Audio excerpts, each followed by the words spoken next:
नमस्कार. तुमचं सर्वांचं स्वागत आहे आपल्या लाडक्या बहीण योजनेच्या नवीन व्हिडिओमध्ये. तर तुम्हाला माहितीच आहे, की लाडकी बहीण योजना ही आपल्या महाराष्ट्रामध्ये महायुतीचं सरकार असताना ही योजना आपल्या महाराष्ट्रामध्ये राबवण्यात आली होती. आणि ह्या योजनेचा बराचसा फायदा आपल्या महाराष्ट्राच्या महिलांना झाला होता. जवळ-जवळ ह्या योजनेमधून 5 हप्ते ट्रान्सफर करण्यात आले होते. या योजनेमध्ये ₹1,500 प्रमाणे ₹7,500 प्रत्येक महिलेच्या अकाउंटला ट्रान्सफर करण्यात आले होते आणि या योजनेचा बराचसा फायदा महाराष्ट्राच्या महिलांना झाला होता. त्याचबरोबर ही पहिलीच योजना आपल्या महाराष्ट्रामध्ये इतक्या चांगल्या प्रकारे राबवता आली होती आणि त्याचा फायदा हा ग्राउंड लेव्हलपर्यंत दिसत होता. ही योजना पुढे जात असतानाच आपल्या महाराष्ट्रामध्ये आपला विधानसभेचा इलेक्शन येतो आणि त्याच्यामध्ये आचारसंहितेमध्ये ही योजना परत एकदा बंद होते आणि त्यावेळी प्रत्येक महिलेच्या मनामध्ये एक डाऊट निर्माण होतो, की परत एकदा ही लाडकी बहीण योजना जशी पहिली चालू होती तशी परत एकदा चालू होईल का? किंवा ह्याचा फायदा आम्हाला परत एकदा भेटेल का? असे वेगवेगळे प्रश्न प्रत्येक महिलेच्या मनामध्ये निर्माण झाले होते. त्याचवेळी महायुती आघाडीने त्यांच्या जाहीरनाम्यामध्ये असं घोषित केलं होतं, की आमच्या महाराष्ट्रामध्ये परत एकदा महायुतीचं सरकार आलं, तर नक्कीच आम्ही ही लाडकी बहीण योजना जशी आपली पहिले चालू होते तशी आपण सुरळीत पुढे चालू ठेवू आणि जिथे तुम्हाला ₹1,500 भेटत होते सुरुवातीला, तिथे ₹2,100 देण्याचा प्रयत्न करू. म्हणजे ₹2,100 देऊ, असं त्यांनी त्यांच्या जाहीरनाम्यामध्ये त्यांनी दिलं होतं आणि हेच बघून आपल्या महाराष्ट्राच्या सर्व महिलांनी महायुतीला चांगल्या प्रकारे सपोर्ट केला, त्यांना चांगल्या प्रकारे वोटिंग केलं आणि परत एकदा महाराष्ट्रामध्ये महायुतीचं सरकार आलेलं आहे. त्याच्यामुळं परत एकदा सर्व महाराष्ट्रामध्ये आनंदाचं वातावरण निर्माण झाला होता. कारण जी लाडकी बहीण योजना आपल्या आचारसंहितेमध्ये बंद झाली होती, ती आता परत एकदा चालू होणार आहे आणि त्याचा थेट फायदा हा सरसकट महिलांना भेटणार आहे. कारण ह्या योजनेमध्ये थोडासा बदल होणार आहे. या लाडक्या बहीण योजनेमध्ये थोडासा बदल होणार आहे.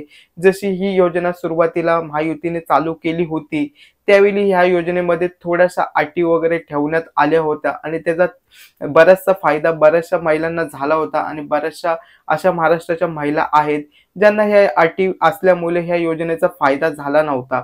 जसं की अटी होत्या, की तुमचं आधार कार्डला पॅन कार्ड लिंक असायला हवं किंवा तुमचं आधार कार्ड, पॅन कार्ड तुमच्या बँकेच्या अकाउंटला लिंक असायला हवं.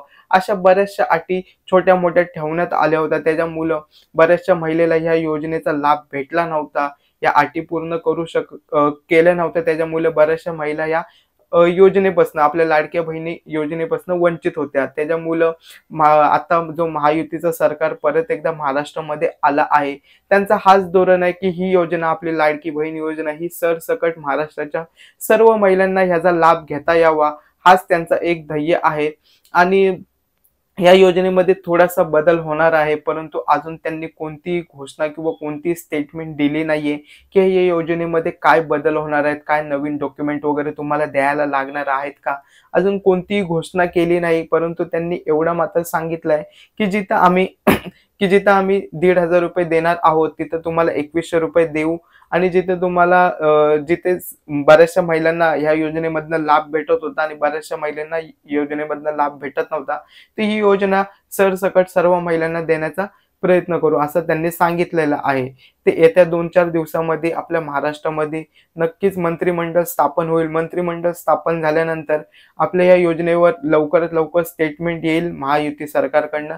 त्याच्यानंतर जो काय स्टेटमेंट येईल किंवा जो काय योजनेमध्ये बदल करणार आहेत, त्याचे मी नक्कीच त्याच्यावर व्हिडिओ बनवेल आणि तुमच्यापर्यंत पोहोचवण्याचा प्रयत्न करेल. फक्त या आजच्या व्हिडिओमध्ये मी तुम्हाला एवढंच सांगणार आहे, की तुम्हाला महाराष्ट्राच्या सर्व महिलांना सरसकट सर्वांना योजनेचा लाभ भेटणार आहे आणि त्याचबरोबर तुम्हाला ₹1,500 जागी ₹2,100 भेटणार आहे. तर तुम्हाला काळजी करण्याचं कारण नाही. येत्या काही लवकरात लवकर दिवसांमध्ये तुम्हाला या योजनेचा लाभ परत एकदा सुरळीत चालू होणार आहे आणि ही लवकरात लवकर तुम्हाला ह्या योजनेचा लाभ भेटणार आहे. जाता जाता तुम्हाला एवढंच सांगतो, की मी YouTubeवर आपल्या लाडक्या बहिणीबद्दल अपडेट घेत असतो. तर बरेच YouTube चॅनल आहेत जिथं फेक बातम्या पसरवत आहेत, की जसं की लाडकी बहिणी योजनेबद्दल तुम्हाला ₹10,000 भेटणार, ₹3,000 भेटणार, ₹8,000 भेटणार, अशा वेगवेगळ्या बातम्या चुकीच्या फसवत आहेत आणि आपल्या महाराष्ट्राच्या महिलांच्या दिशाभूल करण्याचं काम करत आहेत. स्वतःचा आपला म्हणजे जे यूट्यूबर आहे त्यांचा स्वतःचा यूट्यूब चॅनल वाढवण्यासाठी किंवा यूट्यूबवर व्ह्यूज वाढवण्यासाठी हे असे चुकीच्या बातम्या, फेक बातम्या हे पसरवत आहेत. तर तुम्ही अशा कोणत्याही चुकीच्या बातम्यांवर विश्वास ठेवू नका, जेणेकरून अजून सुद्धा तरी महायुतीच्या सरकारकडनं कोणतेही स्टेटमेंट आलेलं नाहीये की लाडकी बहीण योजनेचा हप्ता हे तुम्हाला किती तारखेपर्यंत येईल. पण येत्या मंत्रिमंडळ स्थापन झाला की लगेच तुम्हाला हे योजनेचा लाभ भेटायला सुरुवात येईल. त्याच्यामुळे ह्या फेक बातम्यांवर तुम्ही विश्वास ठेवू नका, एवढाच तुम्हाला छोटीशी विनंती करतो. आणि जर तुम्हाला आपला हा व्हिडिओ आवडला असेल तर नक्की चॅनलला सबस्क्राईब करून घ्या, कारण अशाच लाडकी बहीण योजना असेल किंवा इतर स्त्रियांसाठी कोणतीही योजना असेल, आपण नक्कीच तुमच्यापर्यंत व्हिडिओ घेऊन यायचा प्रयत्न करू. मग लाडकी बहीण योजनेमध्ये काय चेंजेस किंवा किती हप्ता वगैरे भेटणार आहे हे तुम्हाला एकदम रिअलमध्ये म्हणजे एकदम खरी बातमी तुमच्यापर्यंत पोहोचवण्याचा प्रयत्न करेल. तर नक्की चॅनलला सबस्क्राईब करून घ्या आणि भेटूया पुढच्या व्हिडिओमध्ये. जय हिंद, जय महाराष्ट्र, जय भारत.